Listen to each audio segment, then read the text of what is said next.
Hello. Hello, hello. I'm getting all set up. Give me 1 second. There is class today. I'm changing the title now.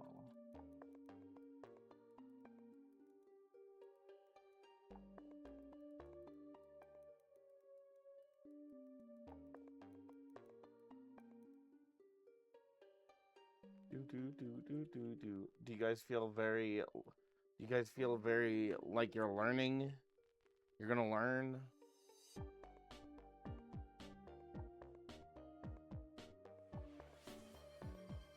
What was that?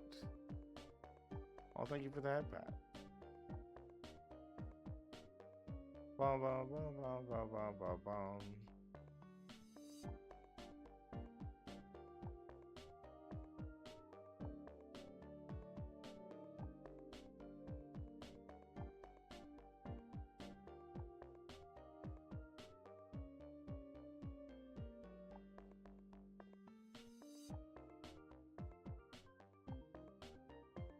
Fish.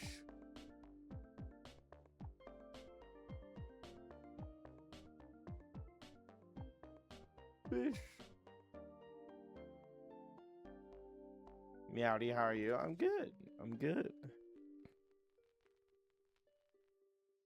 We're doing Asterism.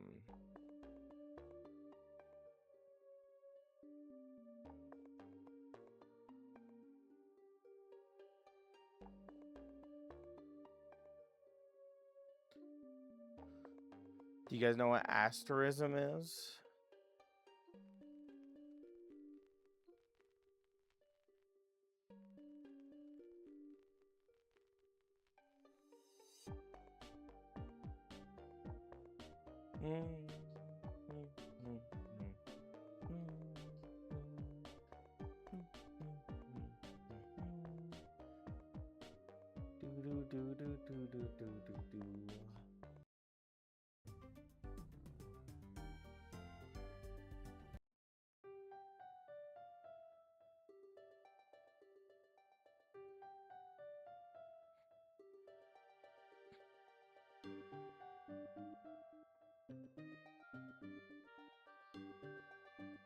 Okay, I'm just waiting for people to funnel in and then we can start. Sound like a plan? Sound like a plan. I know it's an optical star pattern in gemstone, but that's it. Well, we're gonna learn a lot today then.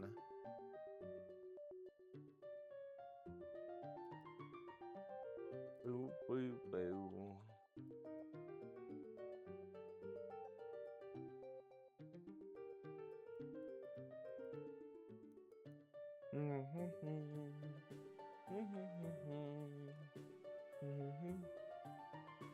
Something to do with rocks? You know what? That's super duper accurate.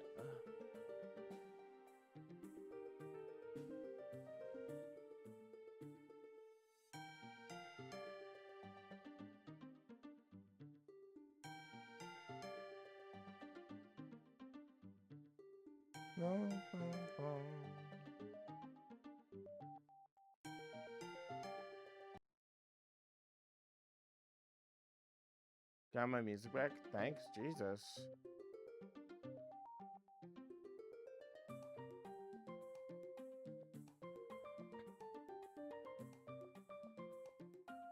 Never said I had to be specific. You know what? That's true.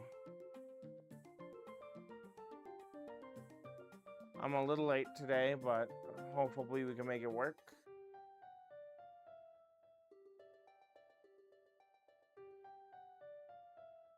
How does the audio sound? Does everything sound okay?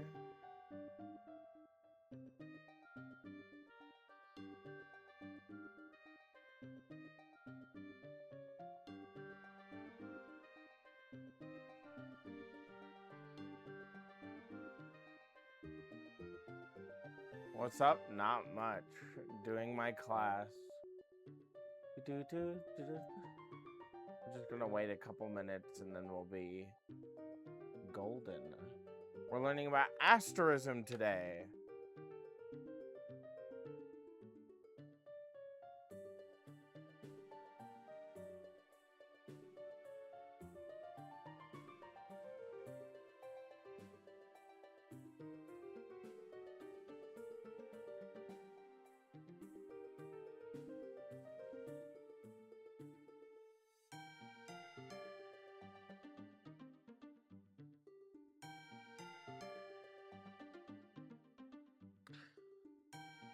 Oh, I'm so nervous. I feel like I haven't done a class in forever. I feel like I'm gonna bomb. I feel like I'm gonna bomb this.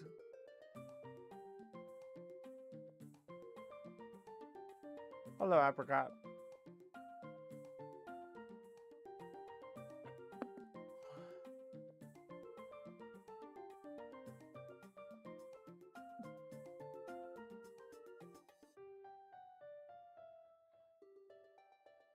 Okay.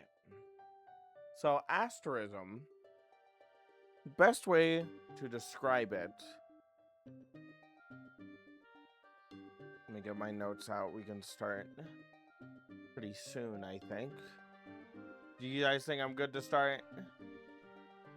Remember, take notes. There is a quiz. There is a quiz. I'll add that to the title. There is a pop quiz. There is a quiz at the end. So.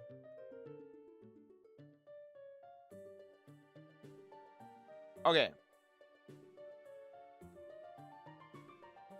We're gonna write this over here now. That way I can go on.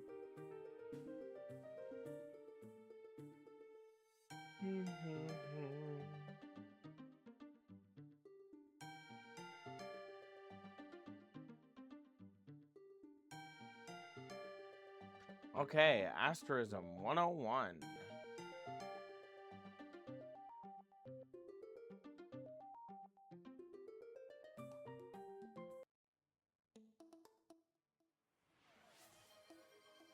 What was that?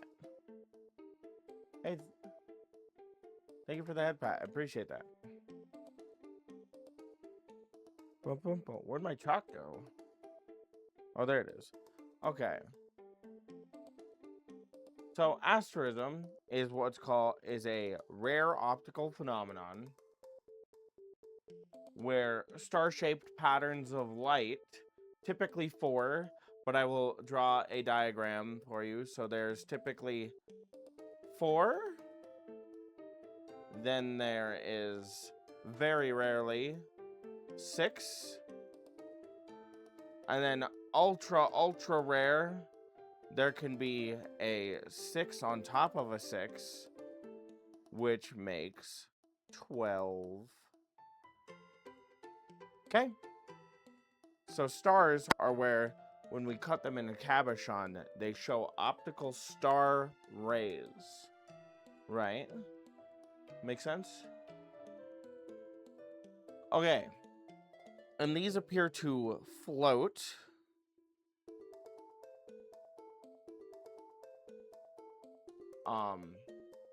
Beneath the surface of a gemstone. So float beneath surface.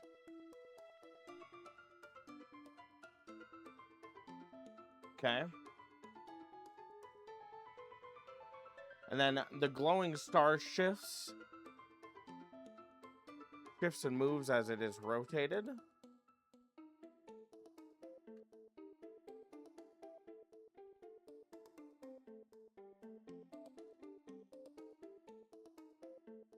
as it rotates.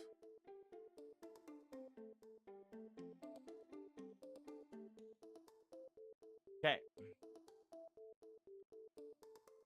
So, to recap this, a star is an optical light or an optical light phenomenon that can show 4, 6, or 12 rays that float beneath the surface of the stone, and then these shift as it rotates. Okay?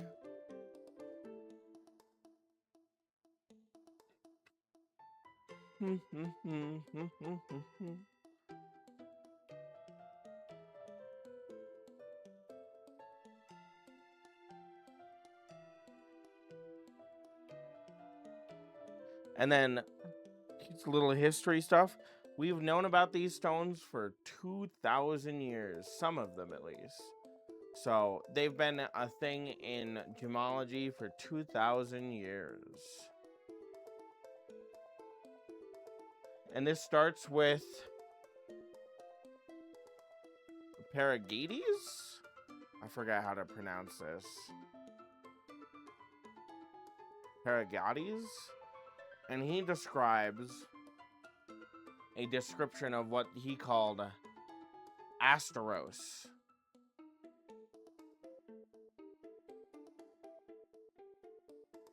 Asterios.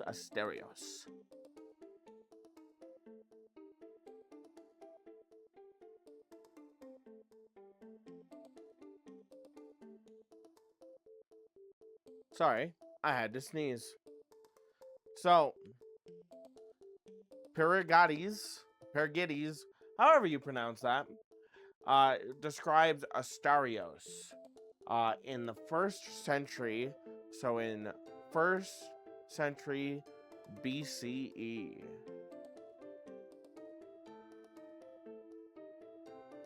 And this is where he describes there's other historical names for it, called Asterius,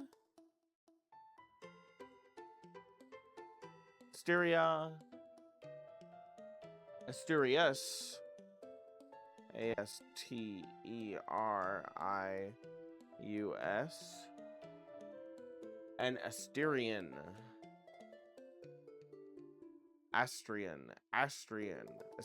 Astrian, who cares?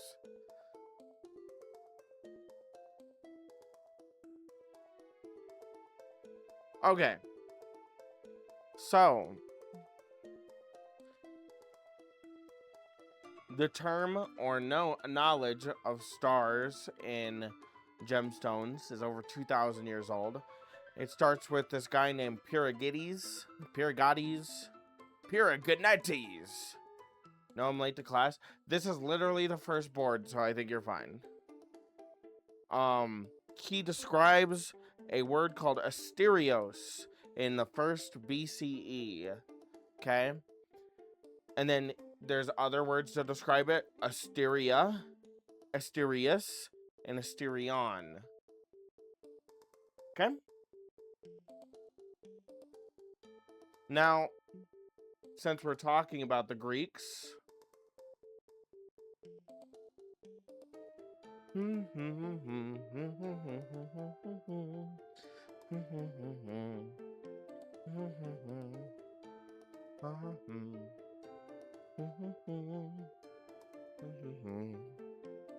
okay.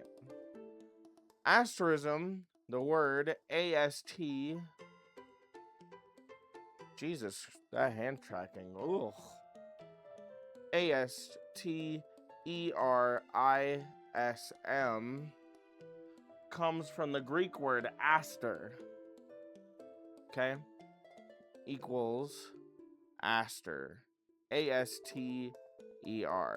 This means star. Now I'm craving a souvlaki. What is that?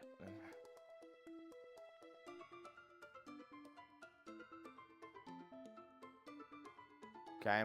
So, asterism, the word, comes from the word aster, or which comes from, Asterism comes from the Greek word aster, which comes from star.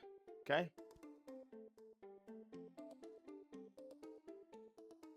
Okay. So, a gemstone with asterism is called asterated.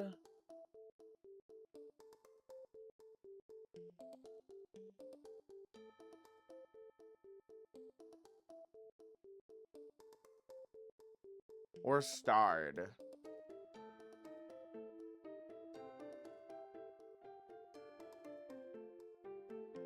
And there are 60 known star gems that are documented. So 60 gems documented.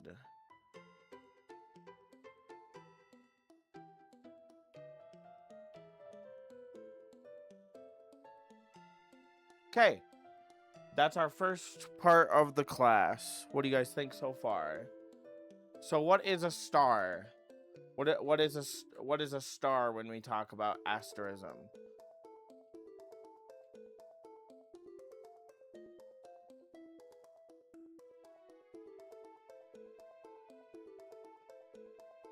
How long are these classes? Usually about 2 to 3 hours.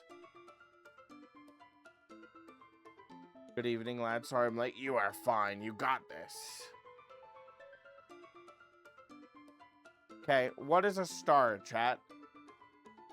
It is a optical light phenomenon that displays rays in 4, 6, or 12 that float underneath the gem. A lot of information to take in. I suggest you take notes. Like the fire and opal? Kind of. Kind of. Not all the way like that, but we're getting close. Okay. And then these stars change and shift as the stone is rotated.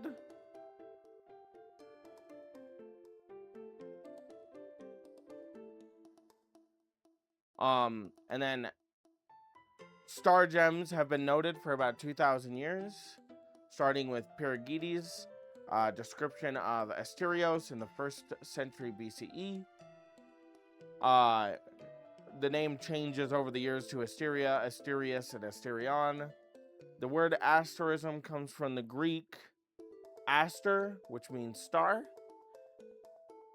Asterism gems are called asterated or starred, and there are 60 gems documented. Okay? That's our recap of the first part.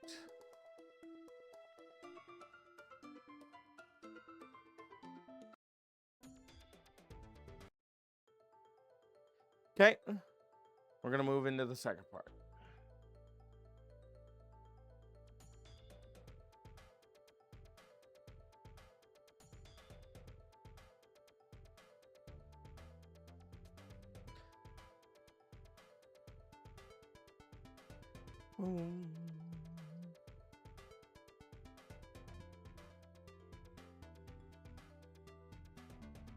What causes them? We'll get into that. So our next section is called How Asterism Works. So it occurs from multiple bands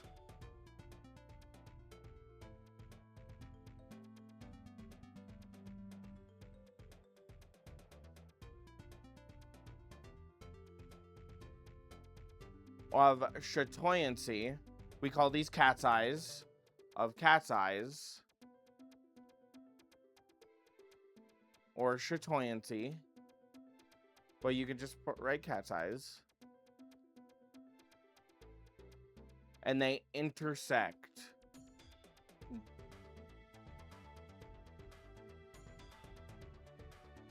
So as a good example, if I draw a circle and say this is a ruby, and it has a line going down the middle, this is chatoyancy. This is a cat's eye.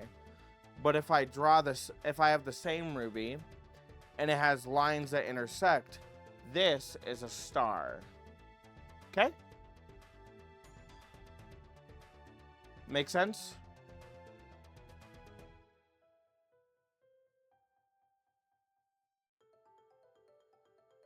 Okay. I can write this underneath.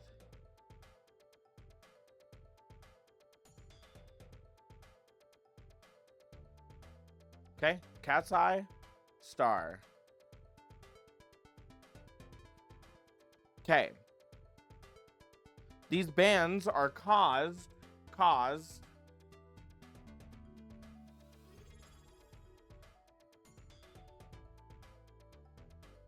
What just happened? Swooshy, thank you for the sub. You didn't have to. Hey, you don't have to do that, but I really appreciate that. So it's caused by needle-like inclusions.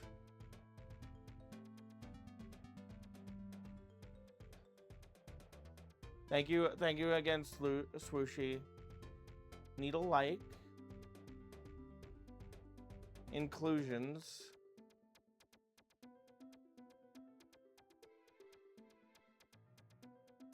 And these needle-like inclusions are often rutile.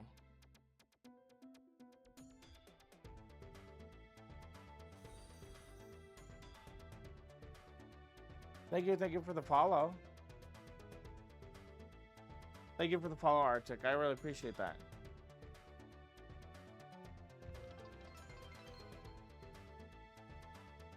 I don't know what just happened, but thank you guys. Okay.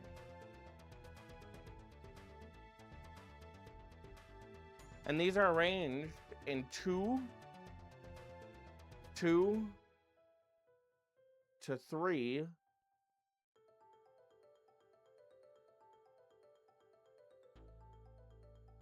directions. Thank you for the head pat. I appreciate it. Okay, so they're caused when needle-like inclusions, often rutile, form in 2 to 3 directions. Avis Corvus, thank you for the subscription. Stop, I don't want your money. Thank you guys, I appreciate it. Okay, these different directions cause... Oh my god, a hype train. These different directions of these needle-like inclusions cause different cat's eyes to form. Okay? So it's essentially multiple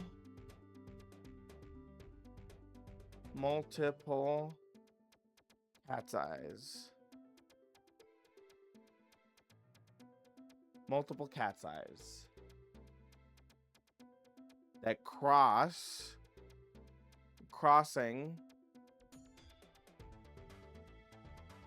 each other.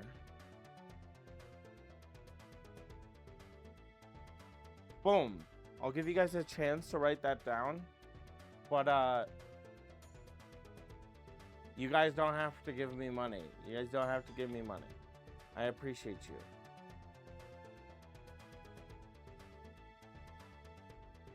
Oh, I erased the board. Oh my god, I'm an idiot. Oh my god, I'm an idiot. Oh. Okay, go back and take a screenshot. Go back and take a screenshot. Okay. Let me take a drink and then we'll move on to the next section. I don't want ads. I know, but use your primes. Use your primes. You have Daddy Bezos' money for a reason, you know? I want you to feel like you guys have to, you know, give me money. That just doesn't feel right.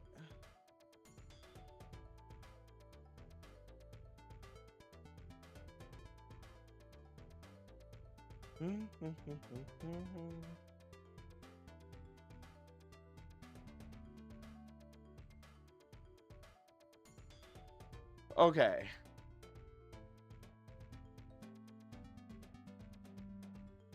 We can get it on the VOD too, that's true. Mama always told me to pay for class. Tuition is crazy. Pog, huge fan. Hi! We're about to go on to the second part of this section.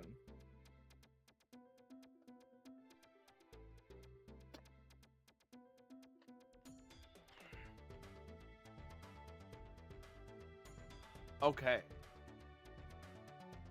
So, the bright lines in different orientations intersect at a single point and form the star. Okay. So here's something to also note.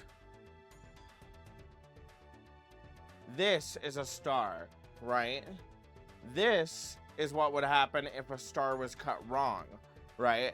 You want that star to be in the center, okay? Mindset, don't get arrested. Hey, I would suggest you guys don't get arrested either.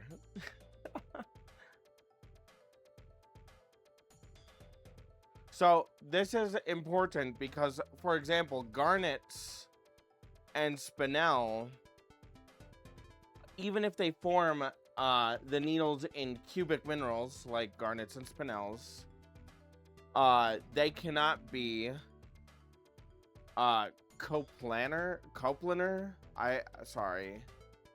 God, my mind just went everywhere. I am so overwhelmed.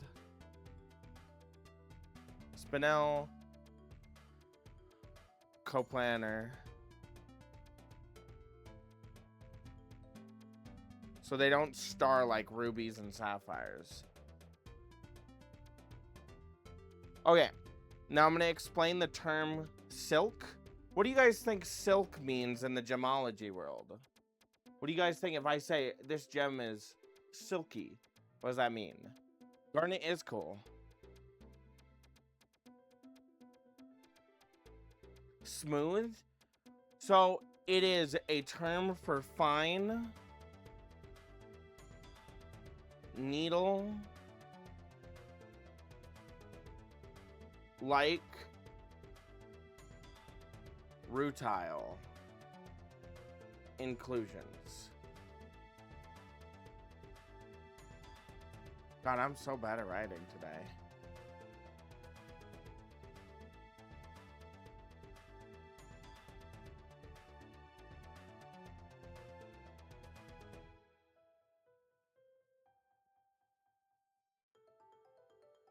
Okay. And this is what produces silk song. Silk song? No. This produces asterism in corundum.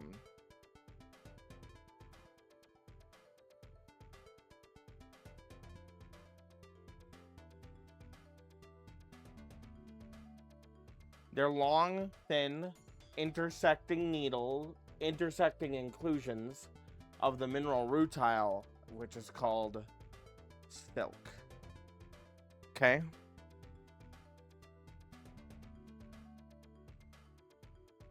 And then, thank you for the follow. Thank you for the follow.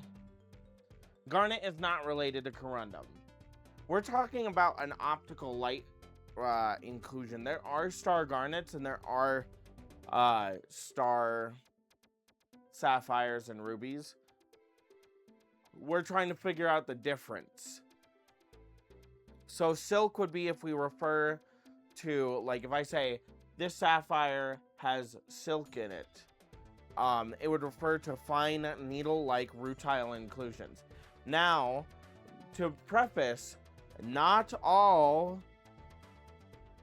needle-like inclusions are rutile.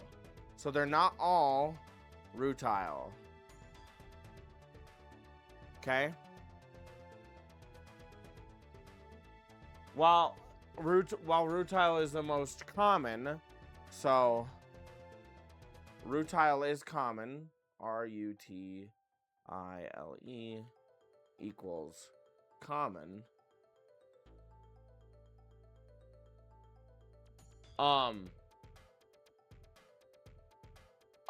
In other oriented inclusions, there are things such as ilmenite, magnetite, corundum, quartz, mica, olivine, pyroxene, amphibole have also been observed. So there's lots of different inclusions. Lots. So it's not all rutile, but it's the most common. Okay? I apologize if I seem all over the place. I'm a bit overwhelmed. Okay, I need to change song because we are in a different section of class and I want to make it easy.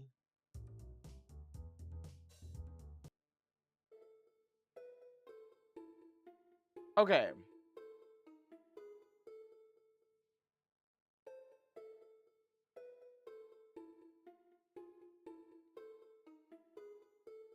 Anyways.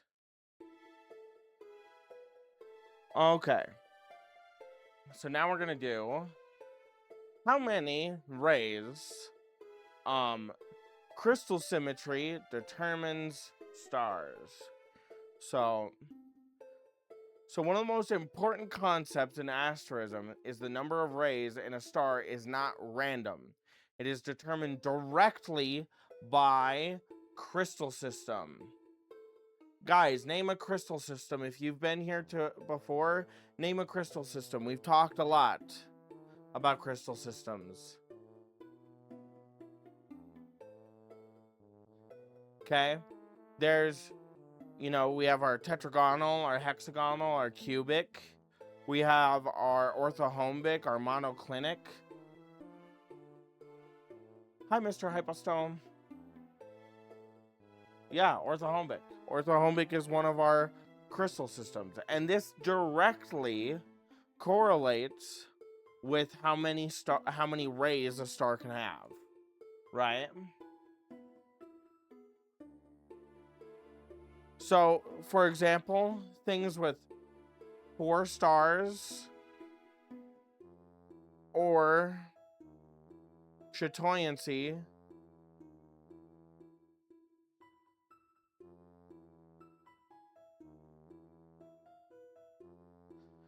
are often observed with lower symmetry. Lower symmetry.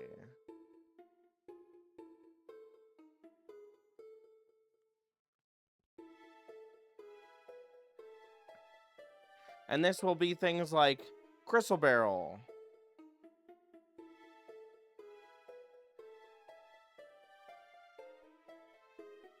which is part of the orthorhombic crystal system.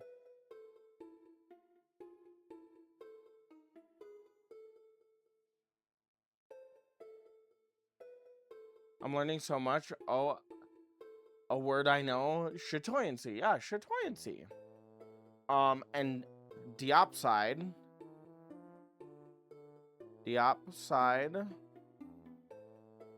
which is part of the monoclinic crystal system. Mono. Okay. So where we get our 6 and our 12 ray stars, 6 to 12 ray. Now, mind you, I have never seen a 12 ray. It is theoretically possible, and I know that there's a couple in like private collections that are technically, but not technically. But mostly we're talking about 6. Okay. But I have never seen like a 12 ray sapphire. Okay. These are found in trigonal,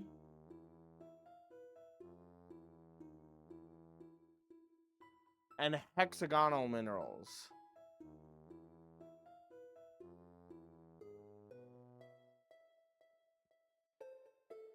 And these are things like corundum, which is rubies and sapphires. Corundum. And quartz.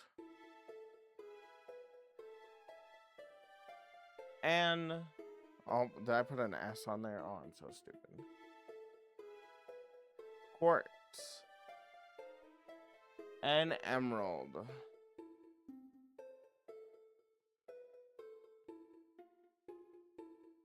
Okay.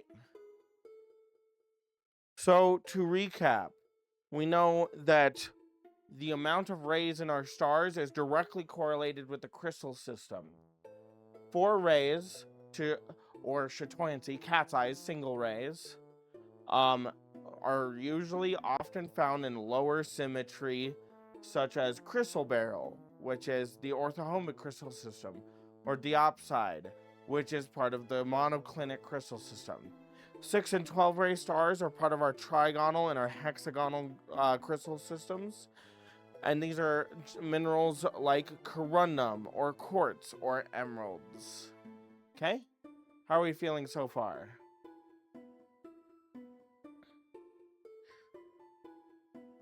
Then I have a little thing to write over here. So I'm going to put tri for trigonal or hex for hexagonal right here. So this is our 6 to 12 ray. And then our cubic.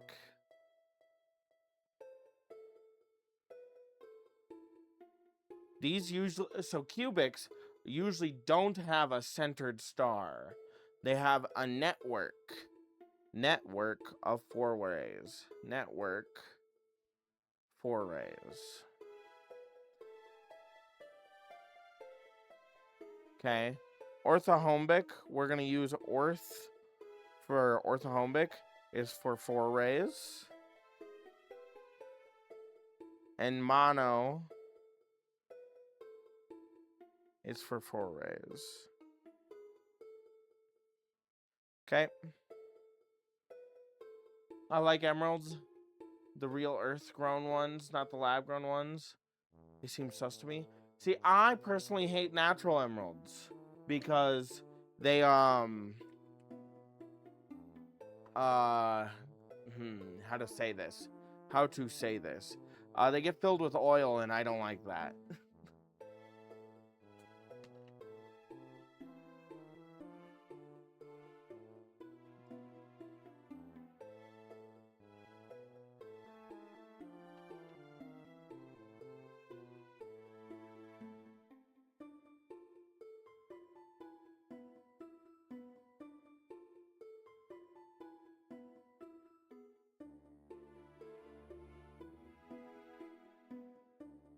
Okay. Now, Star Garnet, yeah, what they'll do, look it up, Honey Badger. They'll take your emeralds, and if they have high inclusions, they'll fill them with oil.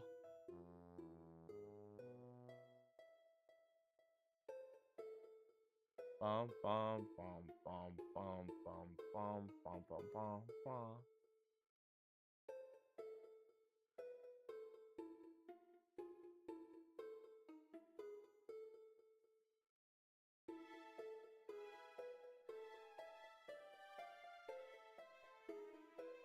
I know, weird, right? Sorry, I'm just taking a small, like, little breather to let people catch up a little. Humans do such strange things. I know, right? Well, that didn't do what I wanted. We were just talking about how stars are a direct cause of the crystal systems that they're in.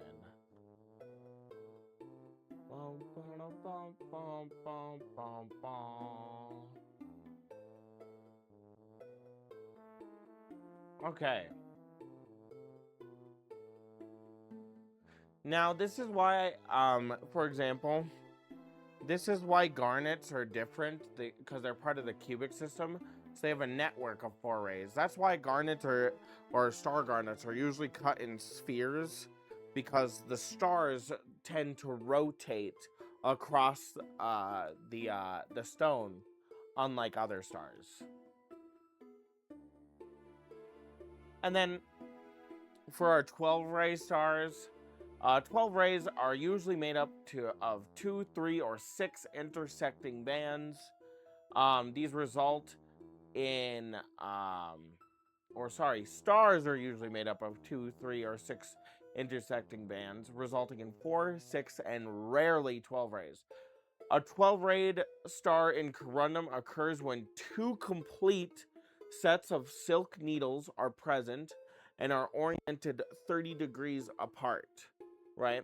So it's not actually technically a 12-ray. It's what you would call 2. Okay, I'll draw it. It'd be like if you did this, and then what you did is you had a 6-ray star, right?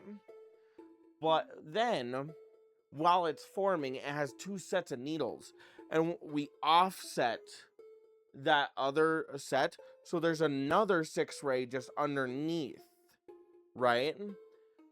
So there's 2 6-rays there. They just happen to look like a 12. Does that make sense? Now, this is exceptionally rare. I've never even seen one in person. The closest I've seen, I've cut an opal. It was an oval like this, and this was one of the coolest things I had ever seen. It had so it had one long line that went across, and then it did this on each end. It had a 6-ray star on each end, and the middle was connected by a cat's eye. That is the closest thing I have seen to a 12-ray star. My grandma said, I don't even know what that's worth, and who knows where it is now. Probably in my grandma's collection.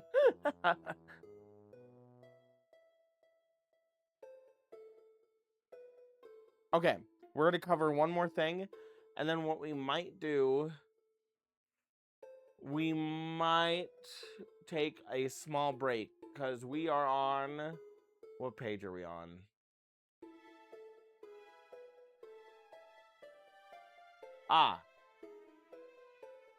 We're on page 3 of 8. Now, don't worry. It's mostly just, I want to list a lot of stuff, so it's a lot of list. I also have only seen 6 rays in rubies. Did not know 12 rays is a thing until now. I mean, it's technically theoretically possible. I don't think a natural one has actually been found. Now, I could be totally wrong, but I think they have replicated it in a lab done one. I would need to do more research into this topic. 2 billion doubloons. Okay, we're going to cover one more word, and then we're going to take a small break. And then I'm just going to kind of yap for a little bit because, I don't know, I'm a little overwhelmed at the moment.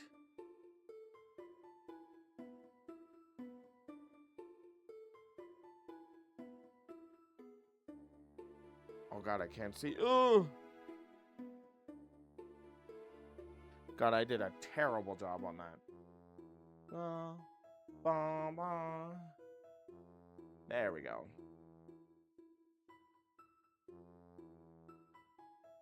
Okay.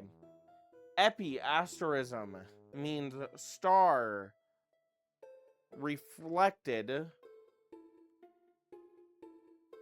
or star seen in reflected light. Now, this is most gems.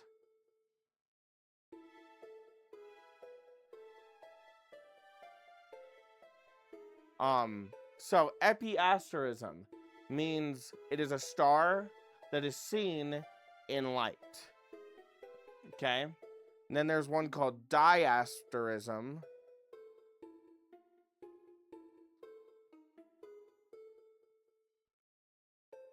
Which means it's star seen in transmitted light. Transmitted light. This is primarily rose quartz. Okay. Ta-da! You guys are doing a great job so far. What do you guys think of class? Am I doing a good job? We're gonna swap playlists really quick.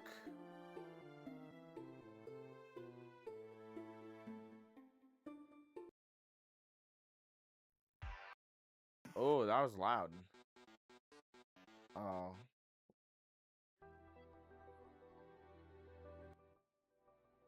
Okay. I'm following pretty well, to be honest. Hooray! There is a test that I tend to do at the end of these. So that's good. What do you guys think of the Rex? I brought the Rex back. Oh, I gotta get the class pet out.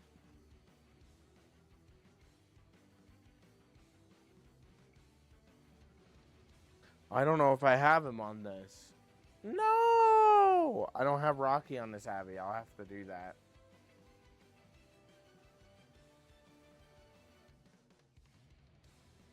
Do you get a grade for the test? Yeah, though? Yes. Actually, the plan is that if you actually take the tests at the end, then the more tests you do well on, the more stars you get. At the end of the month, I picked somebody who has done really well in the class, usually the person who has the most stars, and then they get a gemstone cut personally, a gemstone cut personally by me from my collection.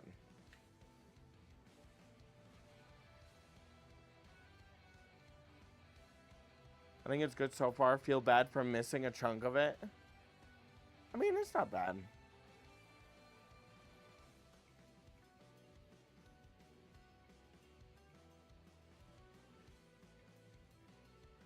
I've been following your content for quite a bit, and I adore every vid. Aw, thank you. I feel so bad when people subscribe, because I feel like I make such, like, low-tier content. Like, I feel like I'm, like, very bottom of the barrel when it comes to stream.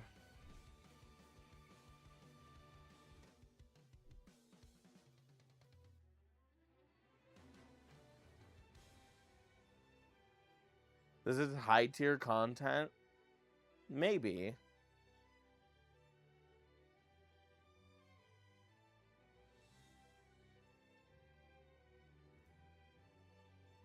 But yeah, next part of class is how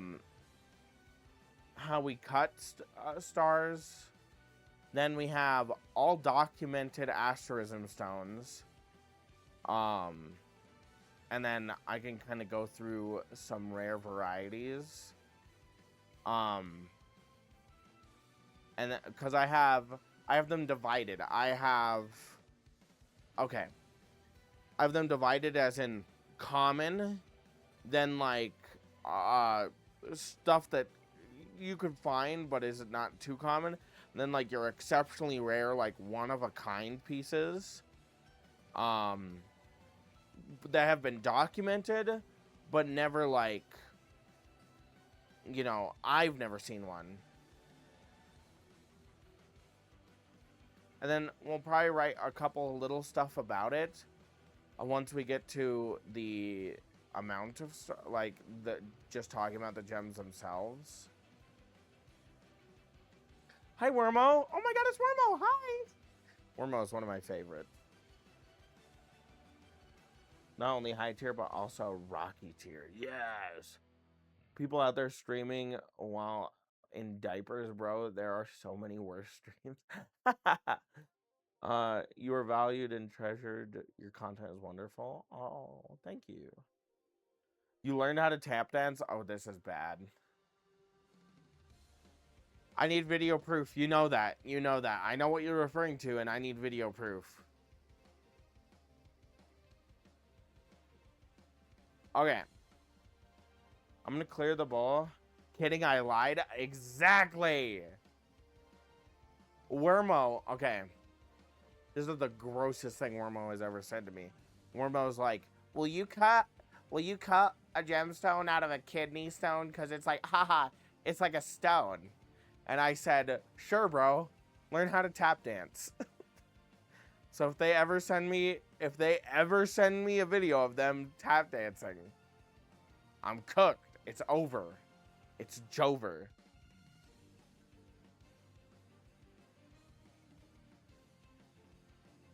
How do we do our test? At the very end, I'll put a Google form in chat, and then everybody will be able to, I'll have you, it'll write down your, you'll write down your Twitch name, then you just do the quiz, and then I just kind of grade them off of stream.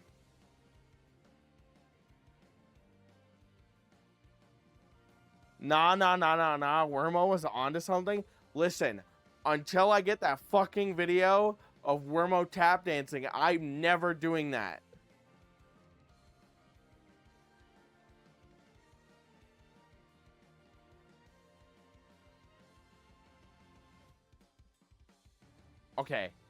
Okay, you guys are talking about Bezoar stones and... Oh my god. Wormo, why'd you do this? Okay. So... We're moving back to... Here we go.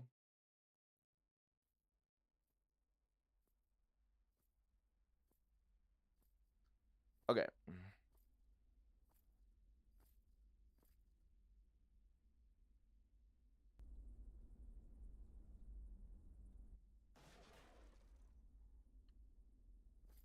Zero drinking water, only Monster. I only drink Monster. I'm joking.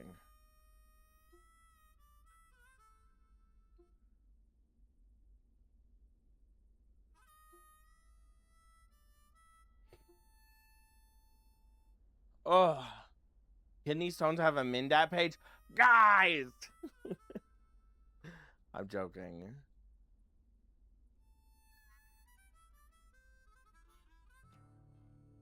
Personally, I prefer rock stones for my jewelry. Same! Okay, so, stones with asterism. How do we cut these? Okay? Well, you can't facet them because the star needs to wrap around, right? So we cut these in cabochon. Cabochon! What is a cabochon? I'm so glad you asked. You know, oh my god, he's a great professor. Oh my god, you guys are so nice to me. A cabochon is, instead of thinking like a facet, right? A facet is like this, like a diamond. It's very, it's very rigid. Faceting. Okay? And this is done to refract light in certain ways. Okay? Now, cabochons are where we dome it. Okay? And there's a couple types of cabochons. You have high domes, and then you have low domes. Okay?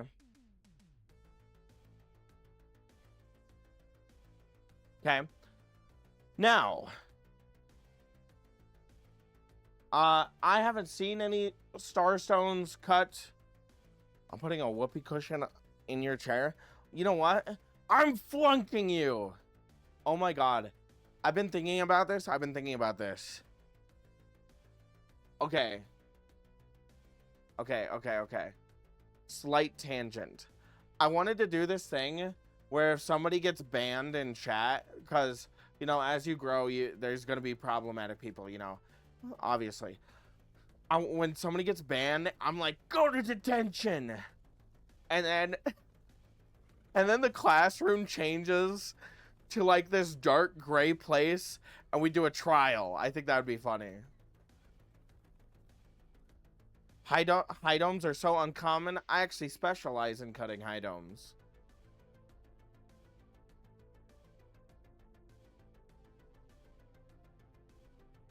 Academically rigorous course, indeed. But yeah, I actually specialize in cutting high domes.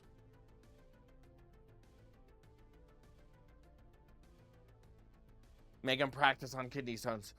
You gotta get back in the mines. Oh, that would be funny. Send them to the mines! And then it's a mine shaft. That'd be funny.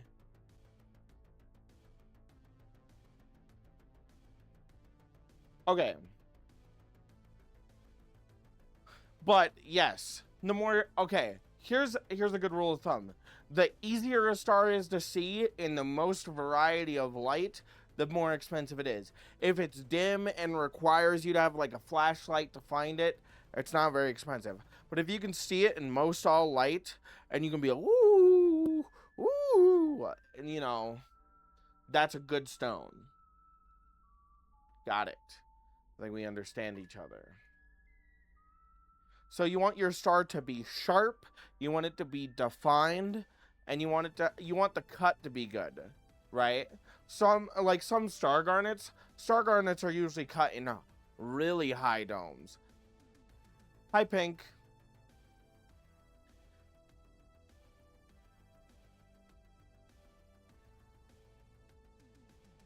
So in layman's terms, the best stars are straight, they're not fuzzy, they're not wavy or broken. Because depending on like how high, okay, so if I cut a high dome like this, right? If I cut a high dome like this, some of the older like star garnets that my grandma used to buy, I'll see like this. Like, I'm not even joking. It's just a way that they like to cut them back in the day, because it really forced the star to the top.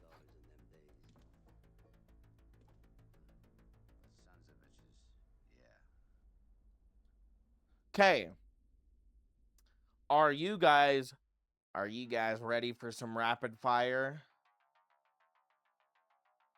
You guys ready for some rapid fire? Oh, we're gonna go so fucking fast right now. Okay. Notebooks out, pencils down. Okay. Okay. Star rubies.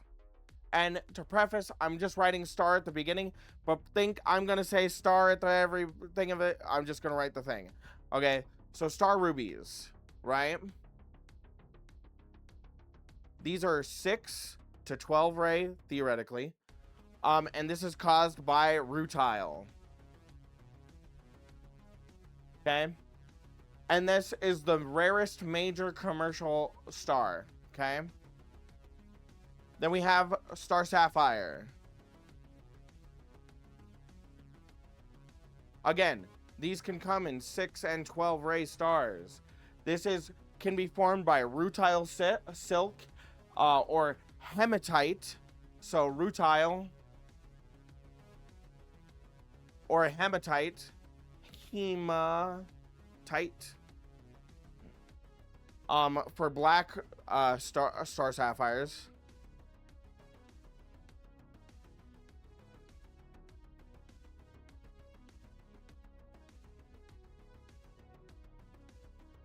Okay. And these are our most famous stars. Most famous. Okay. Right. Onwards. Onwards. Onwards. Onwards. Then we have star quartz.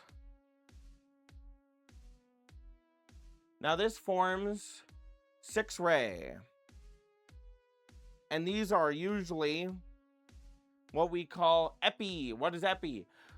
Epi or diasterism. This means that they can be transmitted light or in reflected light. Okay. And then rose quartz shows diasterism in transmitted light. Okay. And that's unique. So it can be epi or di, epi or di, epi or di. Okay. Onwards, onwards, onwards. We're going garnets now. Garnet. Star garnets. Now, these are super famous from Idaho. Idaho state gem is star garnets. Glad you guys are paying attention. They form in 4, 2, 6 ray star networks. Not just stars, star networks. Okay? This allows it to, when you cut them into a sphere, the stars roll around as you flex it in the light. Okay? So 6 ray networks. And this is usually caused by rutile, ilmenite, or others. Okay? Now, Idaho star garnets are famous for its 6 ray variety. Boom, boom, boom, boom, boom. Emerald Creek garnets are peak. I actually know, I'm good friends with the people who originally started cutting star garnets. Anyways, onwards, onwards, onwards. Then we have what's called black star diopside.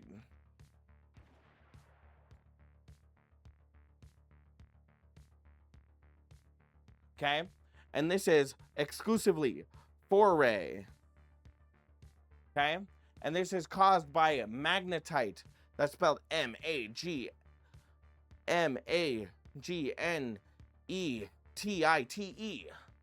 Boom! And it's caused by magnetite needles. Okay? And this major commercial source comes from India. Glad we're on the same page. Okay. Onwards and onwards and onwards and onwards. Okay. Then we have moonstone. Okay. And this has what's called a diffuse. D-I-F-F-U-S-E star. Okay.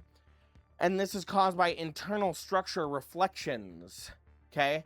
And this is most commonly, or more commonly shows what's called a Dullersense. Okay. I would love to elaborate, but we're gonna move on, okay? Okay, how are we feeling so far? How are we feeling so far?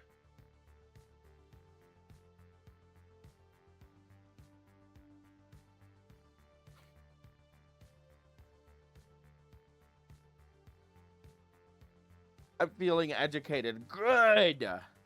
Okay, I have a couple things to say, and we're gonna go really fast, so I'm not gonna write any of it down. What's up? It's your local douchebag here to ruin the moment. Hello. I'm teaching a class on gemstones. Okay, so we're gonna go through this really quick. Star sapphires. These are caused by rutile needles in corundum, and they orient themselves according to a hexagonal symmetry of the corundum. Okay, and reflections from these needles provide chatoyancy. We know what that means, cat's eyes. When such material is cut into a cabochon, the sheen is concentrated along the top of the stone into 3 white lines crossing at 120-degree angles. This creates what's called a 6-rayed star.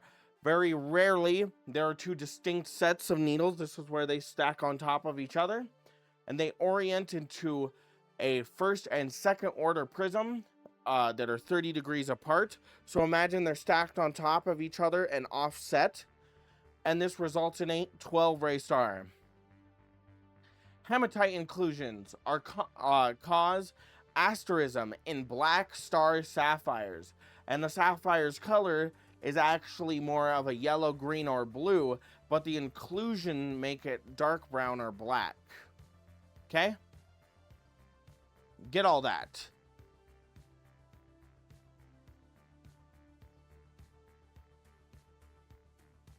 Glad we got that. Glad we got that. Okay. So star garnets. Idaho is one of only 2 locations in the world known to produce the rare 6-rayed star garnet. The other is being parts of India. The state of Idaho designated the star garnet as its state gemstone, and most star garnets worldwide show a 4-ray network pattern rather than a true centered 6-ray star. Thank you for the follow. I really appreciate you. Okay, one last thing to go along. We're going to go on rare and less. Thank you again for the follow. Debbie Doggy, thank you for the follow. And Co Sadler, thank you for the follow. Okay, now we're going to go into rare. These are documented, but they are infrequently encountered stars. And these are going to be things that including aquamarine, beryl, bronzite, calcite, chrysoberyl, enstatite, hypersthene, kyanite, peridot, shilamite. Oh, dude, why do I even have that anymore? God, that man fucking sucks balls. I fucking hate that guy. Tiny riot. I need to go back to my...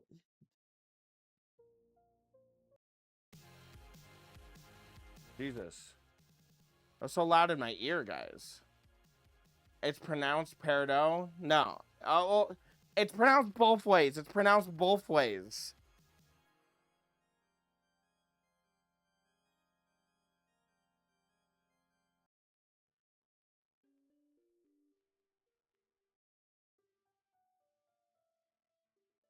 It's pronounced both ways.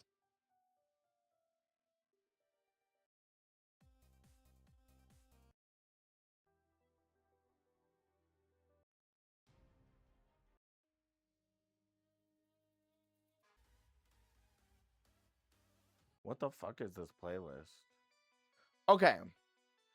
It's pronounced peridot, it can be peridot, it can be whatever. Steven Universe can suck my fucking nuts, because they all say, peridot, peridot, peridot. But, you know, most people in the gem industry say peridot. When I was visiting family in Poland, I got a bunch of locally sourced agates. It was dope. Love that for you. Shout out to Zoro for gifting you. Hey, we love Zoro here. Okay, we're gonna keep going. Ready, set, go. Okay, so these are our rare category. And we're gonna start off with aquamarine.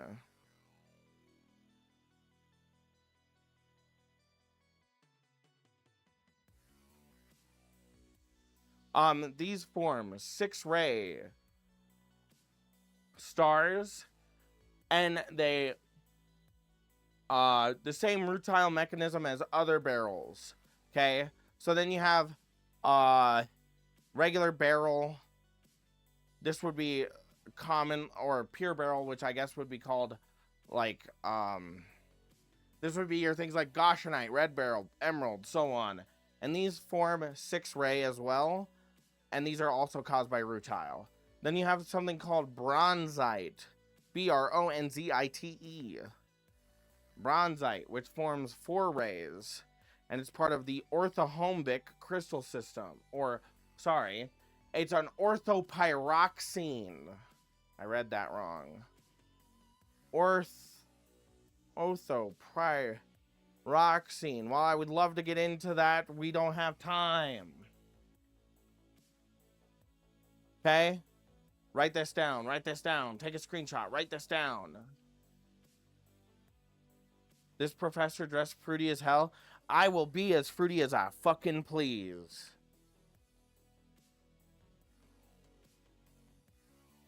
Okay.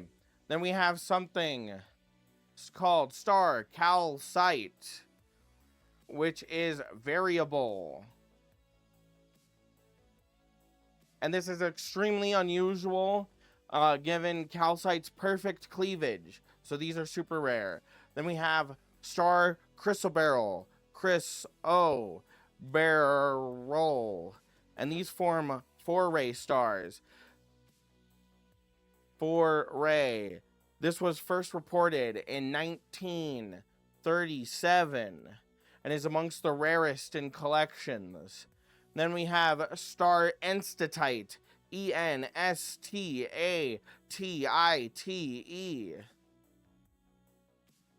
Put an extra T on there, just because I was feeling extra terrific. And these form 4-ray track. These form 4-ray. Perfect cleavage, and as a reference to gems is so T. I know, right?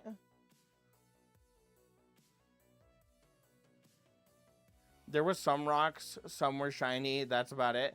Exactly. Okay. Enstatite. This is also part of the pyroxene family. Again, would love to get into that, but we do not have time for this class. So then we have hypersthene. H-A, or God, why did I say H? H-Y-P-E-R-S-T-H-E-N-E. Okay?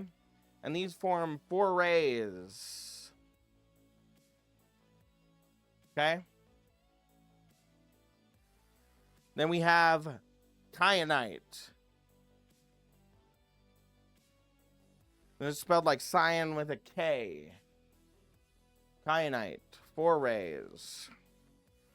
And these are exceptionally rare, given that kyanite has perfect cleavage. Okay? I'm going to give you guys a chance to screenshot that, then I'm going to move on. Then I'm going to move on. Then I'm going to move on.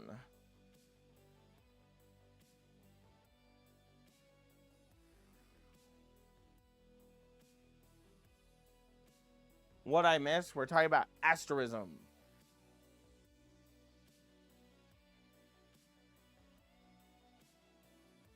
Send him to the principal's office. This man is expelled. Okay, we're changing music.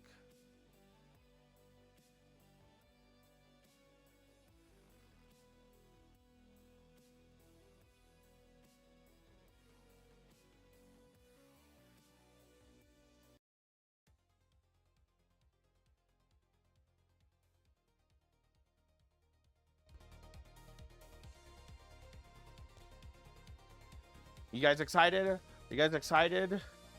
Okay. Onwards, onwards, onwards, onwards, onwards.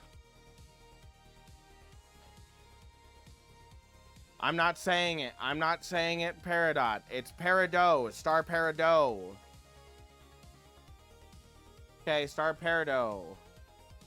This forms 4 rays. And this is documented in an extremely rare for an already rare phenomenon. So, rare, okay? Then we have star Schelemite. Schelemite. Scheelite. This forms 4 rays. And they are typically calcium tungstate. And they typically are fluorescent orange.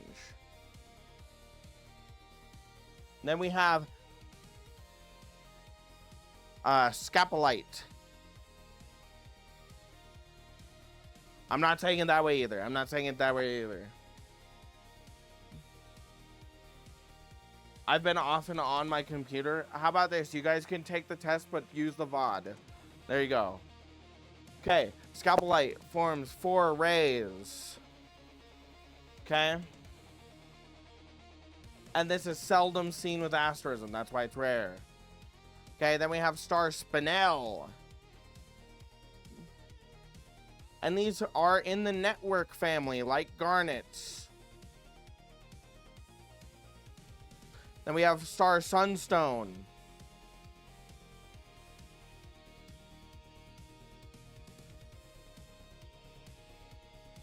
Okay, and these form... What do you guys think these form? 6 ray, 4 ray. What do you think they form? What do you think they form? And this means no center star.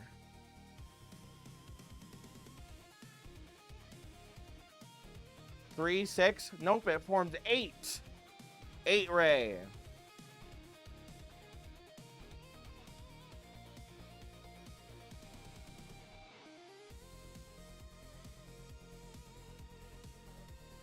These are one of the rarest. These are one of the rarest. These are one of the rarest, okay? This is Oregon or Tanzanian sunstone. They have among the most dramatic rare stars, which is 8 ray. And again, it's that same concept of our 12 ray stars, where we have a 6 and a 6, and they go and then turn. Well, same thing. Okay. Take a screenshot. Take a screenshot. Take a screenshot. Take a screenshot. We're going fast. I told you, we're going fast today.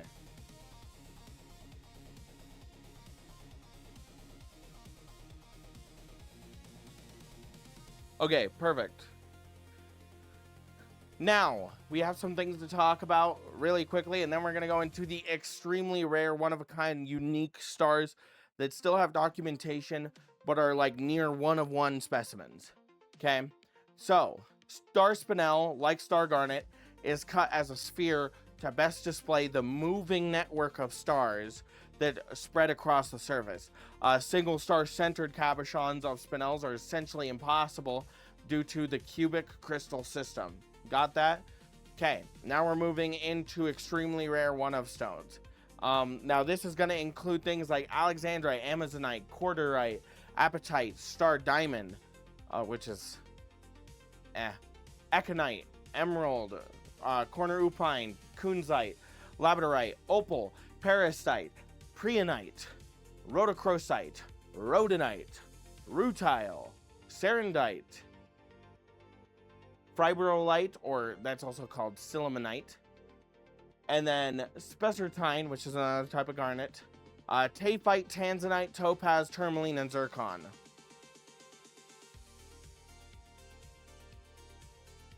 Okay.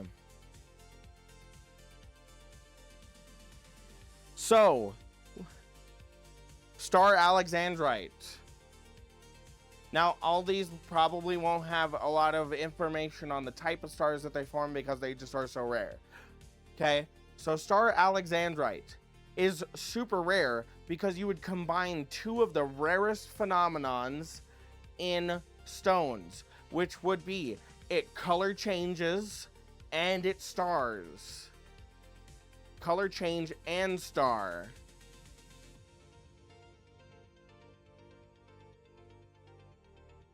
Okay, then we have star diamond. Now, this is documented, but not a lot is known about it, so we're just gonna write star diamond. I'm not making a JoJo reference.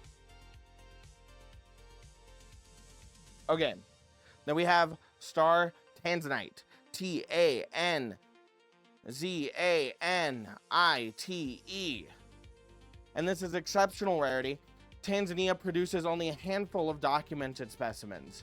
Okay, then we have what's called star topaz.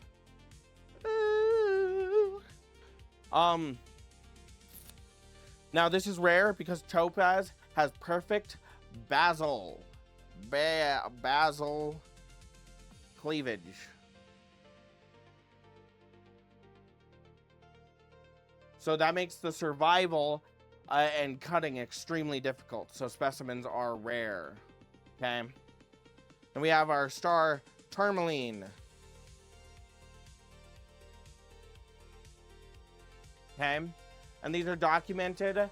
Tourmaline's complex chemistry rarely aligns with asterism conditions. Okay.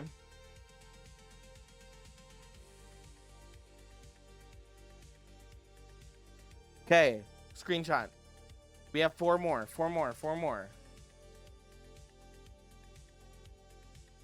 Diamond does not have color change. Alexandrite does. Diamonds, there's not a lot of information on star diamonds. Alexandrite and asterism sounds crazy expensive. That's why you and me will never touch one. Unless I rob a country. Which I'm not saying I will, but I probably will. But I won't, but I will. I'm joking. Or I'm not. I'm joking. No, I am joking. Or I'm not. No, I'm joking. Or I'm not. No, I'm joking. God, I feel like I'm going insane. Okay. Bim, bam, boom. We're going to keep going. Then we have... For a specimen like that, I would suck a lot of dick. I would suck a lot of dick. Don't clip that, but I'd suck a lot of dick. You know, this sounds bad without context, but I'd suck a lot of dick.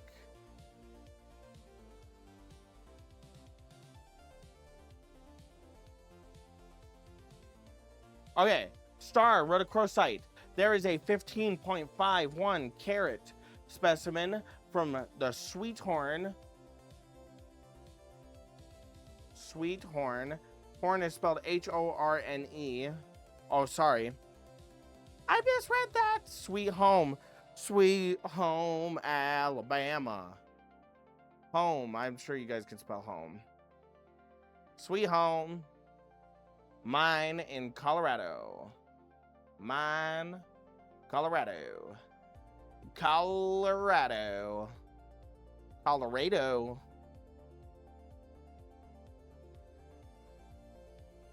This is the most famous documented example. Fuck it, I'll do a TikTok on it tomorrow. Kunzite. Star Kunzite. This is a spudamine variety with asterism, super extreme rarity. Then you have a zircon. Zircon.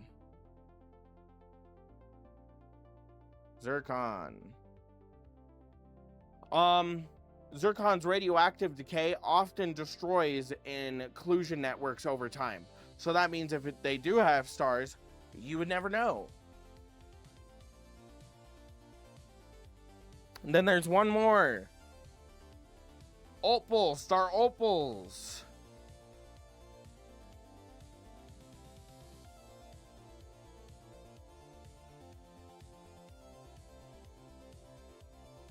What, I make TikToks? Yes, I make a lot of TikToks. I'm actually known as the Rock Furry. Okay, star opals. Star opal is the ultimate rule breaker for how stars form. Because they're not formed by needle inclusions, but by the same silica sphere diffraction that creates plays of color. So imagine that you have a play of color here and a play of color here, and they're stacked on top of each other, but there's no space in between, right? And that's what star opals, how star opals form. Now, I have unique specialty in this because that's what I cut. I'm a professional opal cutter, and I have cut a lot of star opals.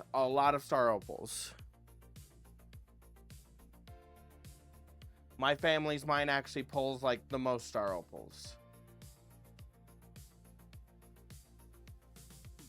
And VODs, yes. Promote the VODs, yes. Yes.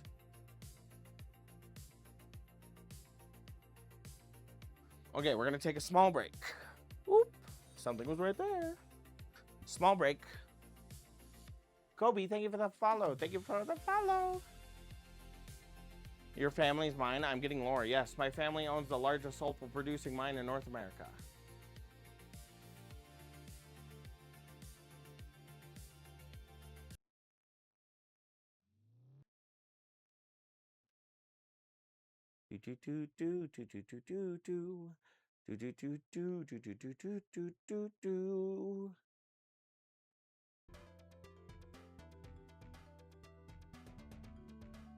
I do stream. Hello.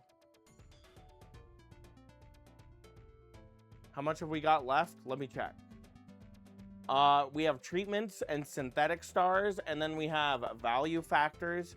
So we're going to discuss what makes a star worth money, and then we're done. The key takeaways, and then we're done. I tried to keep it under 2 hours.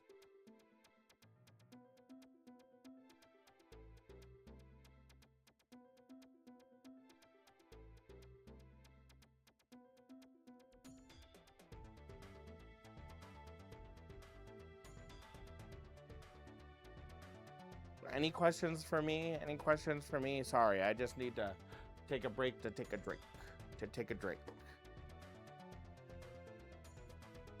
And then if you guys want, we can play a game afterwards.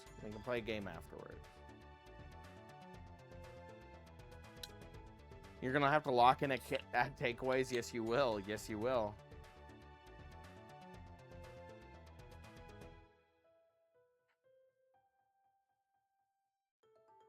My next sub is Prime. Hey, personally, you do not have to sub to my channel. If I'm going to be completely honest with you guys. If I could turn off the ads, I would. If I could, I would. According to my friends who also stream, if I turn them off, Twitch will stop recommending my stream. And the whole goal of doing this is to push education. So that kind of defeats the purpose. But you don't have to sub. I do apologize for the ads. I believe I have them on as low as they can be without affecting my recommendation, which I believe is 1:30, which fucking sucks. And I don't believe ad blockers work. But you don't have to sub. While I would appreciate everything, this is not necessary, and I appreciate you all. How many subs to cut a kidney stone? Do I have to do it live? Slimy, do I have to do it live? If I have to do it live, then it's going to be a lot. Especially if I have to touch it and source it.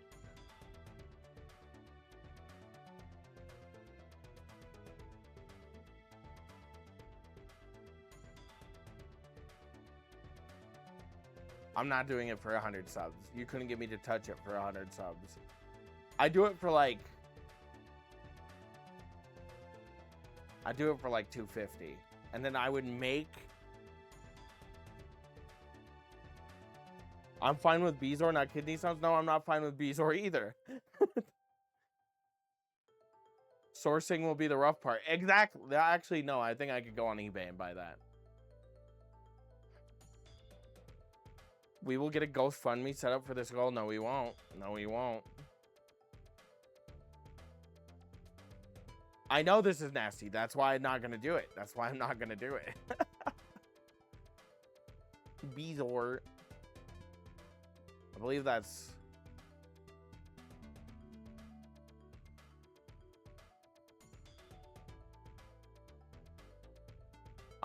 You adopt it. Okay, why am I talking about the logistics with you guys? I'm not doing it. I'm not doing it. Make a long story, you adopt it. You would use this.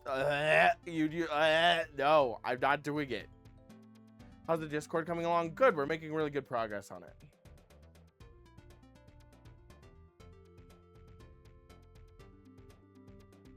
We are considering it. I am a man of my word. If I somehow make it to like 250 subs by the end of the year, I will do it live.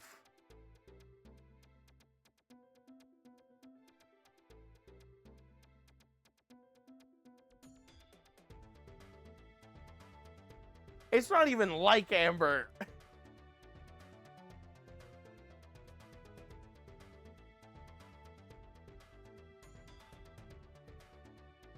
That is not absolutely possible. Fuck it. Do you want me to lower the goal? Do you want me to lower the goal? My Cab King will never feel the same. That's the thing. I don't even have a Cab King. I have a really expensive Diamond Pacific vintage 2-wheel ringleader. Lower to 25 subs. I will not. I will not. I am singing the Garnet song at 100 subs too. But again, why are we talking about this? I don't want to talk about money. It makes me feel weird. How often do you cut stone, Smokey? Every day. Every day. That's my job. I am a professional gemstone cutter. That is my job. Would you cut a radioactive gemstone? That's where I draw the fucking line. I will never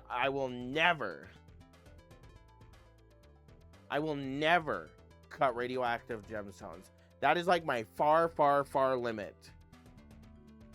Unless I get gifted like $10,000 to buy the gear, to buy all new machines that I can throw out afterwards. Hell no.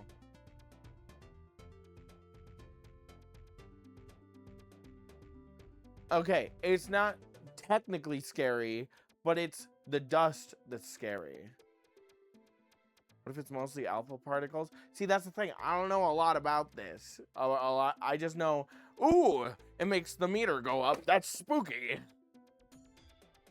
It's the dust. And not only is it the dust, but you need protective equipment so that it doesn't absorb into your skin either. So you have to have full suit, everything like that. And if I'm doing that, then why would I want it on my machine? So the machine needs to be cleaned afterwards, like hazmat cleaned.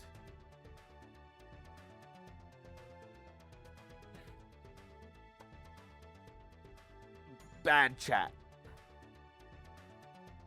Radioactivity isn't that dangerous.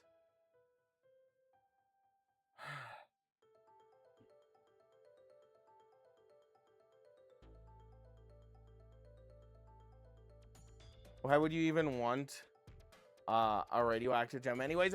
Exactly! Exactly!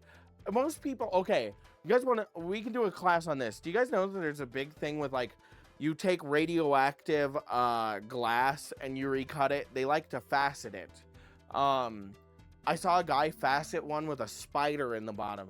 And he was like, it's so cool, and look how radioactive it is. And he put the thing on it, and it starts going... And I'm like, no! No!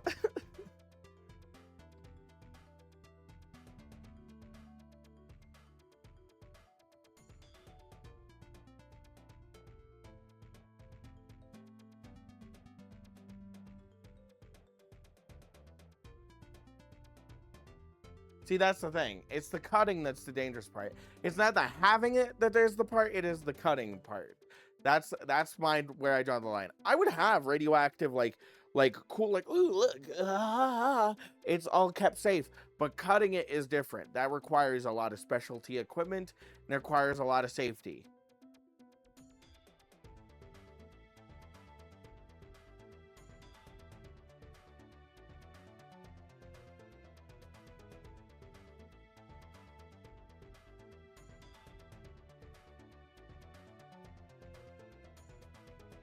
Guys, I feel like I went on a tangent. I feel like I'm boring everybody now. Hi, B-Star. Basically trashing your whole setup for one song. Exactly. That's the same reason why I will never cut Bumblebee Jasper. Well, thank you for the headbat. You should do a class about radioactive gems. Done. Next class, I got you. What's your favorite animal, Smokey?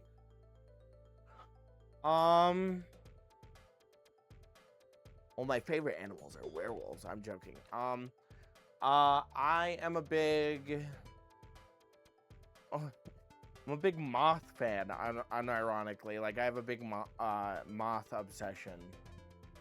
That is something I don't talk about. I don't talk about my bug habits. I use garnet for my job exclusively. That's actually pretty sick. Silica dust alone is scary as hell. That's why we use water. If you could cut anything, what would you choose? You got a magnum opus. Okay, so the most expensive gemstone I've ever cut is that double star that I cut for my grandma, which is theoretically priceless because it's the only one we know that does that. My magnum opus... Okay, if I'm cutting anything, this is my magnum opus. I want to make the world's largest opal triplet. The world's largest opal triplet out of all natural materials. I went into an antique store that had a whole aisle of that stuff. Same, I go into the antique store and I hate that shit.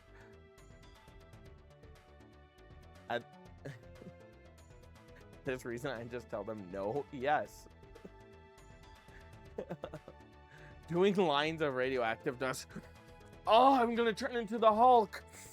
Oh. Moths are cool. Eagle moths are really cool. I really like silkworm moths. Silkworm moths are my favorite. No, I like watching bugs. I like bug watching, like moth watching when they migrate. I like watching that. It's really pretty. I go out and take pictures. I run a water jet for industrial use. We use garnet sand. Yep. And water to cut anything from rubber to... Yeah, garnets are one of the only other gems other than diamonds that are used super heavily industrially. What do moons give you, Smokey? Cheese. How hard does the size make it? So the biggest one I've ever cut is about the palm of my hand. The biggest one, okay, this is my crazy idea because I've even thought about it. I want to do one that's the size of my chest in a V, like the Superman symbol. I want to do one that's the Superman symbol. And and I want to make it into a giant chest plate. I basically want to make it to where if you stare at me from 100 feet away, it's just like, and it shoots you with opal color like Iron Man. The size, it would require a very, very, very, very, very large machine. My other dream, like gemstone opus dream, is to make gemstone watches with gemstone dials affordable to the $20 to $1,000 range. I want to be able to make gemstone dial watches in the $20 to $1,000 range. We have a question. How much about radiation do you know? Like, some people I know, IRL, think that radioactive waste in big barrels is a real thing. No, I know enough about, like, radioactive material and radioactive, like, disposal of things to be like, oh, this is not good, this is good, this is fine, this is not fine. I know enough to where it's like, I know the difference between certain things, and then when it comes to gemstones, with radioactivity, they're also super volatile to cut. They tend to break apart a lot. The head pats and stuff. So they do like highlighting messages. Later on, they'll do other stuff like allow you to change my Avi and stuff. Hi, Smokey, how are you?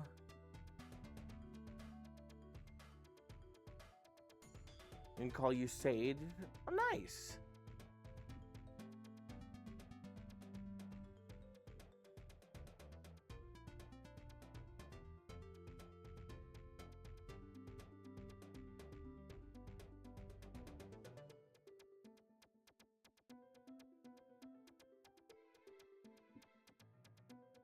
Yeah, I apologize. I didn't see that follow. My rock collection has some very nice examples of agates, tiger's eyes, and other stones. Tiger's eye is also a limit. I don't want to cut tiger's eye. I will gladly take that hydrate.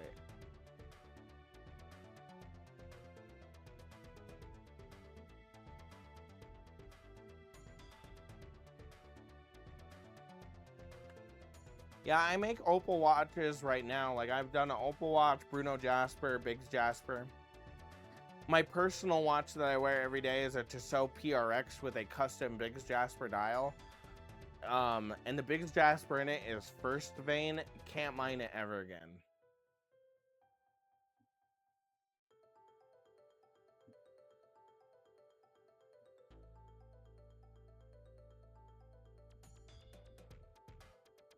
Could I get a Luffy watch where his hands are the hands? That's crazy.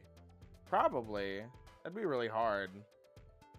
I used to collect rocks all the time. I think I mostly found like granite and something. Yeah, that's super cool. Would we be overstepping if we could ask you to do a quick breakdown of a random gemstone we suggest? I mean, no, it wouldn't be. I would be willing to do that. Tiger's eye is pretty, but I don't blame you for not wanting to cut asbestos adjacent stones. It's not even asbestos. Well, it is asbestos adjacent, but like anything like that, I don't really want because like that stuff gets into your skin. You actually have to wear a hazmat suit for that. There's another stone that I won't cut called Bumblebee Jasper. You guys can buy it all the time in stores, and it's commercially cut with like computerized machines, but it has such a high level of arsenic in it that if it seeps into your skin, it is very poisonous. Okay, I think we will. What is the world name? It's the 2000s Calastrum, I believe. I tried to buy it. I tried to buy a version of it, and they wouldn't sell it to me. Isn't malachite also toxic? Malachite dust is toxic, but malachite itself isn't toxic. Just like all gemstones, all the dust is toxic. Obviously, you shouldn't be up there being like, oh, good silica. You know, you shouldn't be doing that.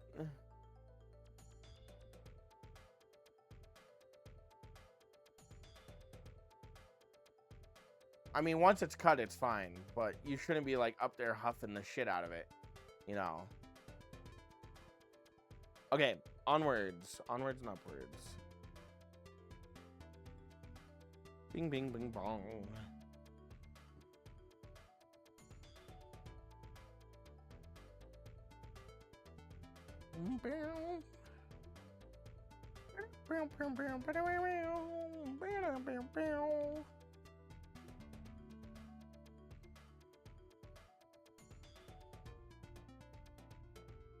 Is it the one with the late joiners sink? I believe. I don't know. It has some weird stuff in it.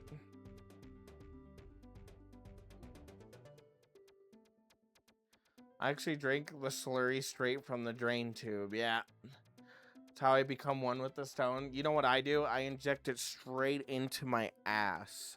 You know, I take the slurry of all the silica and stuff that will kill me eventually, and I inject it straight into my ass. Okay, so there's a type of treatment for asterism stones called diffusion. Can I please see my thing? Thank you. Diffusion. Or diffusion, sorry. Is that what Kim Kardashian does? I know, it is. That's what, look at me. That's why I look like this, guys. I didn't do this by choice. Which means dual colors and dual color double stars. So dual color double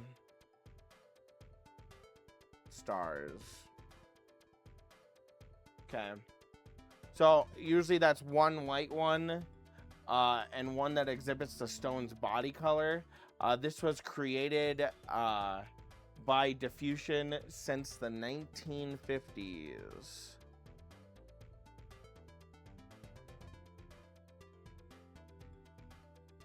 And then this enhances the optical phenomenon. Then we have synthetic star sapphires. And I'm not going to really write this down because it's not really important. A good rule of thumb is do not store lines. Exactly. So synthetic stars or synthetic sapphires. Synthetic star ruby and sapphire has been produced commercially since the 1940s. The Lindy star, produced by Union Carbide, was a landmark synthetic sapphire product. Distinguishing natural from synthetic corundum requires examining the silk structure under magnification. Natural silk is irregular and varies across stones, whereas synthetic silk is perfect, uniform, and often too perfect. I'm a personal believer that synthetic stones are not as good as natural. What the heck is going on? We are learning about asterism and talking about injecting stuff in our butts. So, as you just, and then, like I said, most synthetic stones are just way too perfect, and that's how you tell them apart. Okay. Now we're gonna talk about value, then we'll do our key takeaways.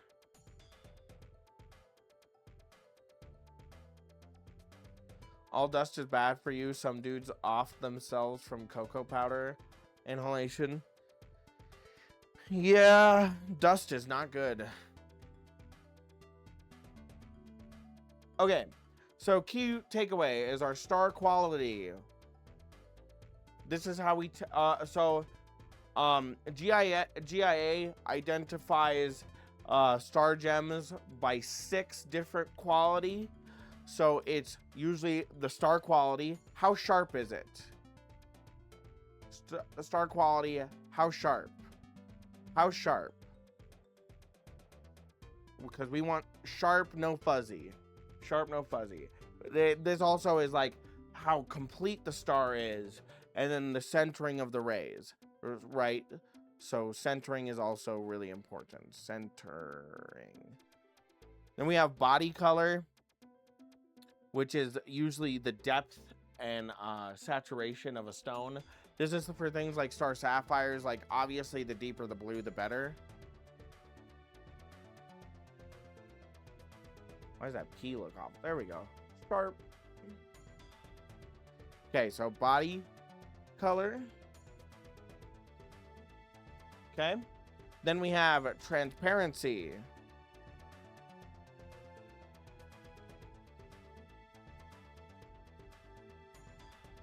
Okay, transparency is expected. A very transparent starred stone with, transparency is expected. A very transparent starred stone with a sharp star is exceptional. So more transparent, deep color is good, right? Then we have size. Obviously, bigger number, better person.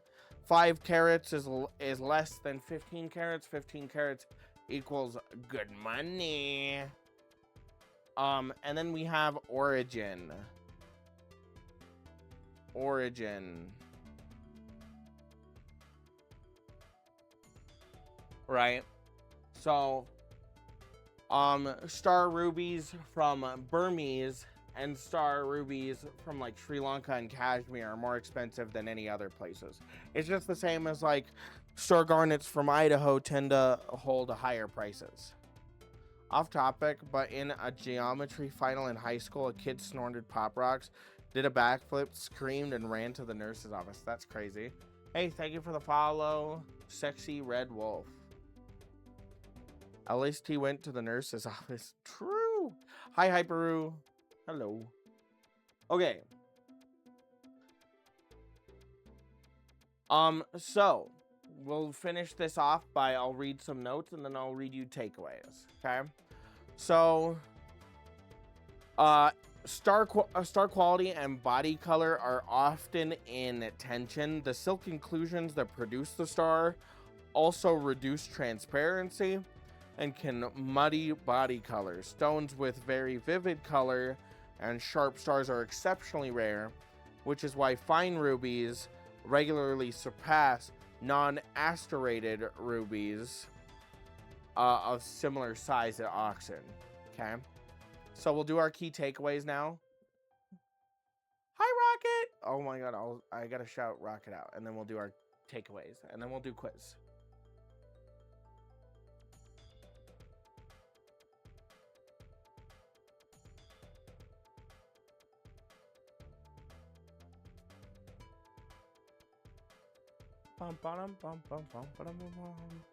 Okay. So, asterism is created by intersecting sets of oriented needle-like inclusion that each produce chatoyancy, multiple cat's eyes crossing each other, okay? The number of rays is determined by crystal symmetry. This is their crystal system. 6 rays are often in trigonal and hexagonal minerals, whereas 4 rays are orthorhombic and monoclinic, and star network, which means not a single star, are in cubic crystal systems. How was your day, Rocket? Rose quartz is the primary gem showing diasterism, which means stars that show in transmitted light. All others have what's called epiasterism, which are stars in reflected light. GIA documents approximately 60 gem varieties showing asterism, and they divide them into commercial, rare, and extremely rare. Oh, Honey Badger, thanks for gifting Rocket a sub. I appreciate that.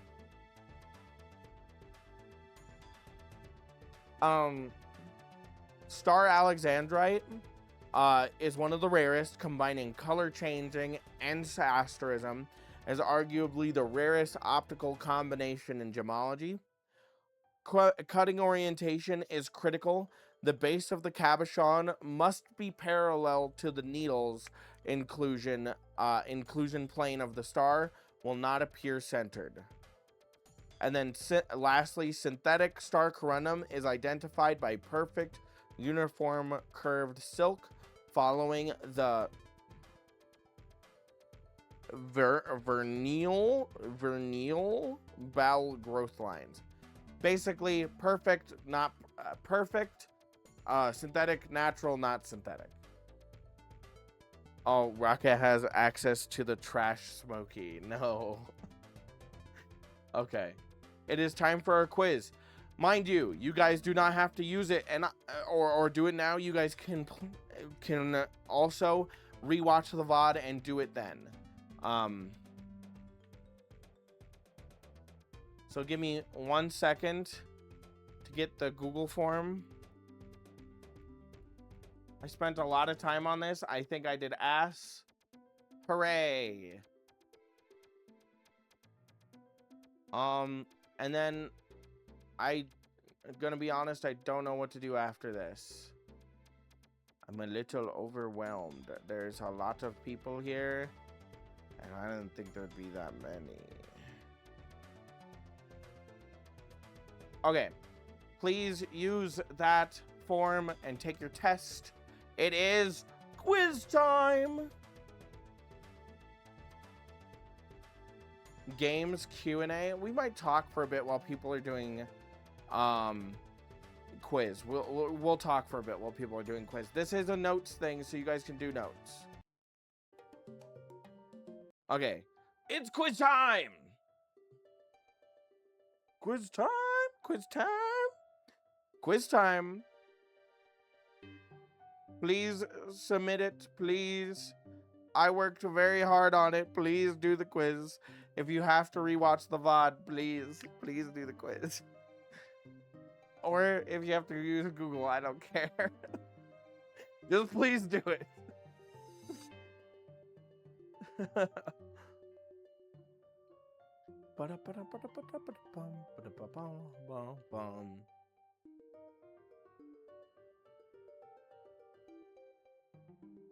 Okay, Rocket, is that a creature licking my trash can? That's my trash can.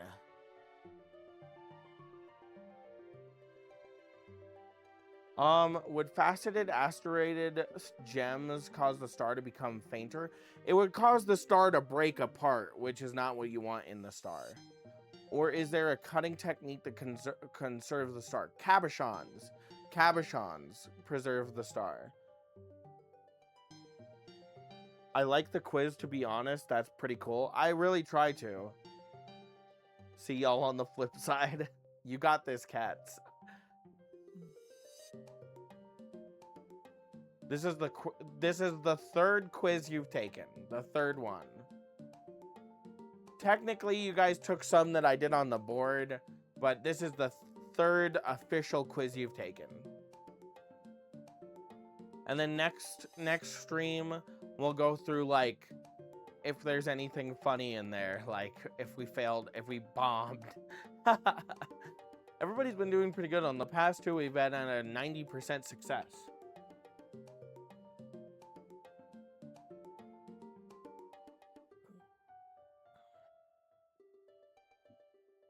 Yummy. You know what, Rocket? You're yummy.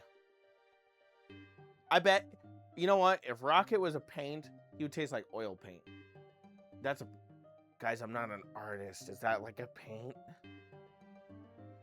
Did I do the joke right? Acrylic paint. Wait, is that... Which one's the better one?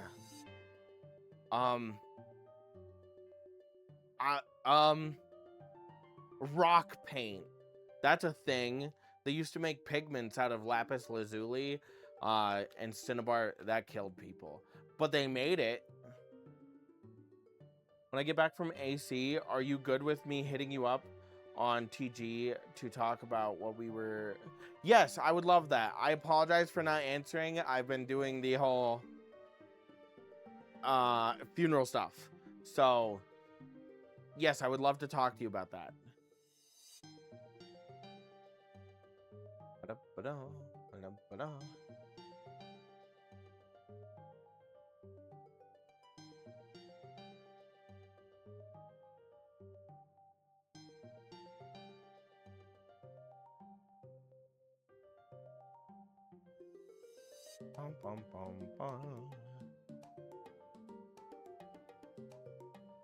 Okay, sounds good. Sounds good, Hyper. I missed the first half of class and blabbed about dust and sugars at the end. I'm going to flunk this test. I think you got this. Remember, notes are allowed. You can also, if you genuinely feel like you're gonna fail, you can watch the VOD and turn it in later. My only thing is you have to turn it in by next stream.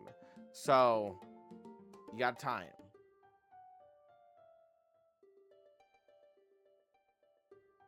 Best professor ever. Hooray! When's next stream? Next stream would be Thursday. So basically, today, you have tomorrow, and then I stream tomorrow at 6 p.m. On Thursday at 6 p.m. MDT, which would be 8 p.m. EST or 5 p.m. PST.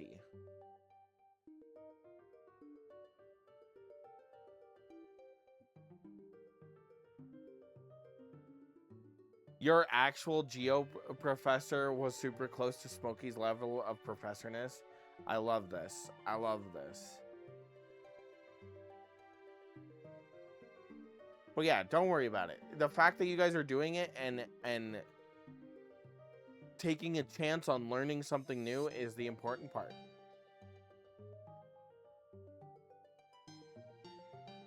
I'm going to have to watch the VOD to do the quiz later. That's fine. That is absolutely fine. What do you guys want to do? Your reels got me into that class, just by the way. That actually makes me very happy that you started your path to geology because of a furry. I love that.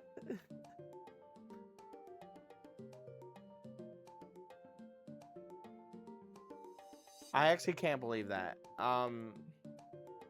I'm genuinely surprised that somebody is actually going through through college through geology because I made reels about rocks. That stuns me. I just looked at the Twitch thing and it's like it's like flashing at me. And it's like I don't know what I'm doing wrong. It's like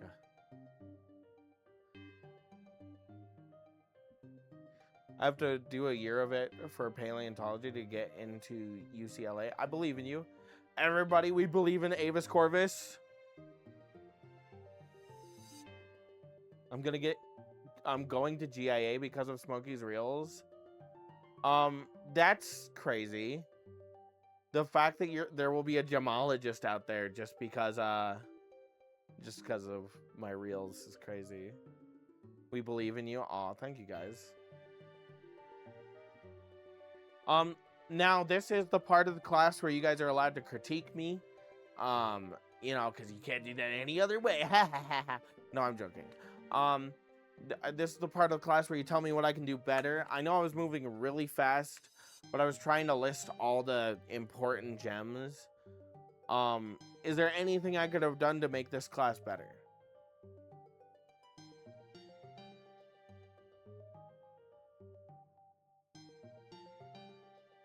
I tried my bestest.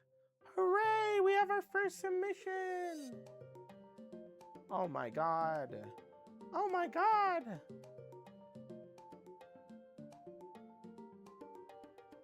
Ooh. These are some interesting results. Ooh.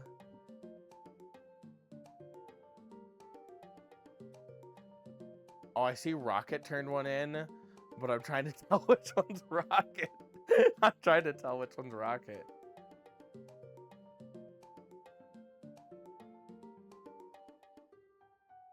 Bum, bum. This is actually really cool. Wow, that's actually super cool.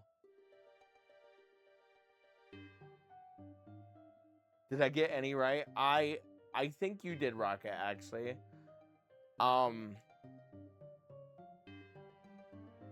At the very end, there's a question. What is Star Opal? Why is Star Opal considered the ultimate rule breaker? And Somebody's response is, Smokey sucks on it, and that's against the rules. Who was that? Who was that? Rocket! Rocket, how could you?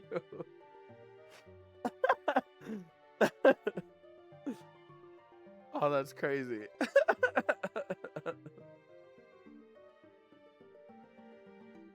Do I suck on opals? Controversial opinion. Don't lick rocks. Yes. Although he wrote some bullshit in that question, I forgot to write the opal thing down. That's so funny. Oh, this actually brings me quite joy. This brings me such joy. Such a joy.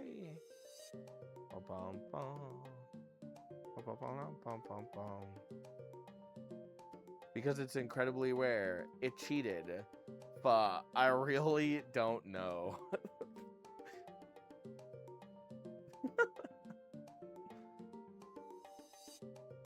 And then the only reason I have you guys put the names on there, just because I want to be honest, is so that I can award the stars. Because it'll allow me to go through per user, and that or per submission, and that helps me determine who gets the stars. The stars!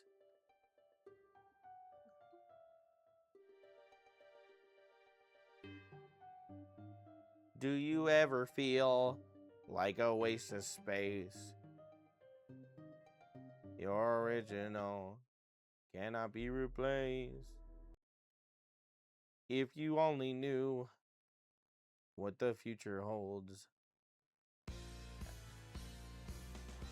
Yes, there are rewards. There are rewards. If you guys do well on the tests, at the end of the month, at the end of each month, you guys get a gemstone from my personal collection for whoever has the most stars.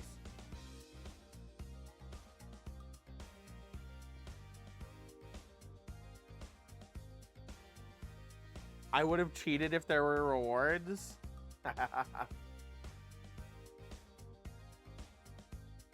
See, why do you think I don't say that? Well, I'm trying to actually encourage learning. Oh my god, we've been live for 2 hours!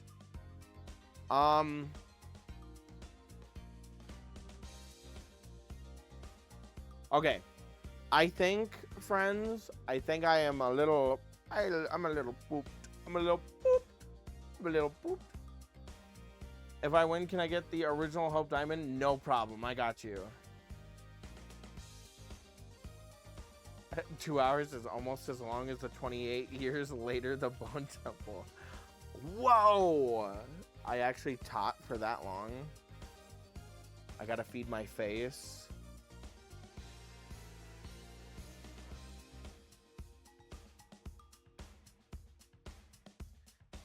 If you get it, can I have a lick? That's crazy. Okay, we're gonna rate out to, I think... Hey, Alicia, thank you for the follow. We're gonna rate out to one of my good friends and awesome people, the Lavender Lapdog himself, Snowy. Our raid message is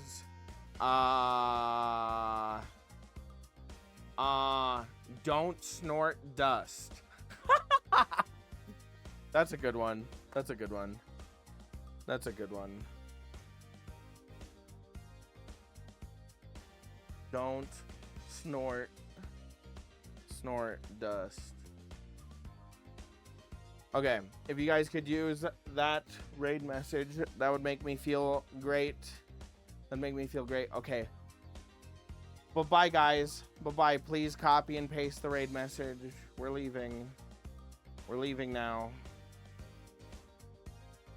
Okay. You guys are all amazing. You guys made my day today. A lot. You guys made my day. Okay. Bye-bye, everybody. Bye-bye, everybody. Don't snort dust.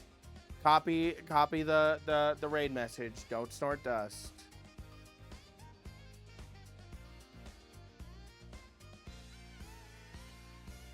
Bye-bye. Bye-bye. I hear I get to spam my own chat because I'm special. Because I'm special. Okay. Bye, everybody.